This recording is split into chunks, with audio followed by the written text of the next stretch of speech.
কেউ কি সাজনা পাতার ভর্তা এইভাবে করে খেয়েছেন আমার মতন? এই যে সাজনা পাতার ভর্তা, সাজনা পাতা বেশি দিলে দেখা যায় টিক্কা টিক্কা লাগে, আমার কাছে ভালো লাগে।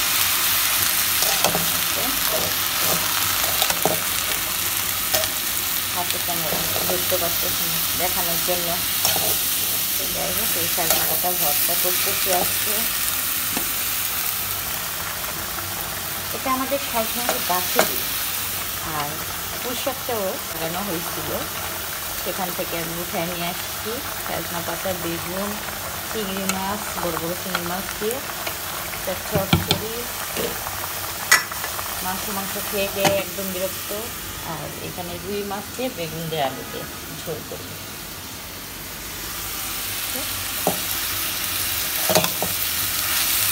অল্প পানি দিয়ে এটা এখন ভালো করে ভেজে নেব। ও, এক পিস মাছ দিয়েছি আজকে, আগে মাছ দিতাম না, আজকে একটু মাছ দিয়েছি। পেঁয়াজ বেশি, আলু, মরিচ, হলুদ আর আদা রসুন জিরা বাটা। খুব সহজেই এই ভর্তাটা হয়ে যায় আর মজাও লাগে। তাই একটু পানি দিব এখন। এই পানিতে সিদ্ধ হয়ে যাবে আলু টালু। এখানে একটা মাছটা বেছে নিয়ে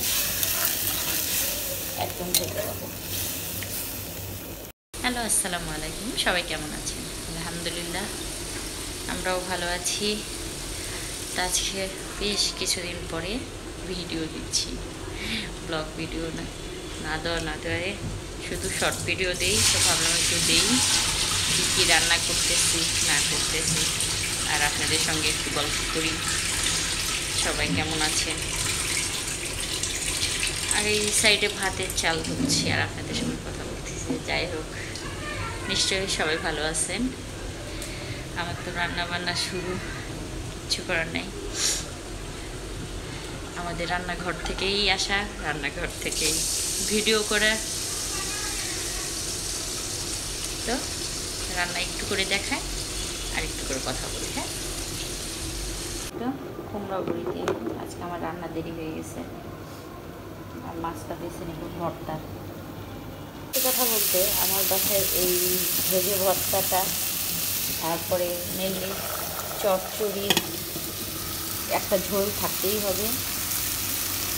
ফ্যামিলি মেম্বার সবগুলোই আছে, আর তার মধ্যে থাকতে হবে আলু, তরকারির মধ্যে থাকতে হবে আলু।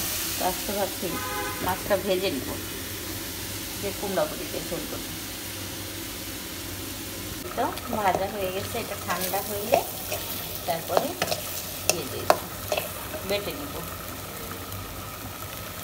ভাজা ভাজা হতে হবে। আমার চচ্চড়ি রেডি, মাছ ভাজা রেডি, এখন কুমড়া বড়ি ভেজে নেব। ওয়েট করতেছে খাওয়ার জন্য নাকি? তো আমার রান্নাবান্না শেষ। এই তো মাছ, বড় মাছ, এটা আমার শুটকির তরকারি, ভেজে ভর্তা, আর চিংড়ি মাছ দিয়ে শাক তরকারি। সবাই খাবে। কোথা লাগেছে? স্যার বসে আছে অন্ধকারে। কি করলো, আমার সামনে দিয়ে চলে গেল দুষ্টুটা, গুলুমুলু দুষ্টুটা। তো বাই।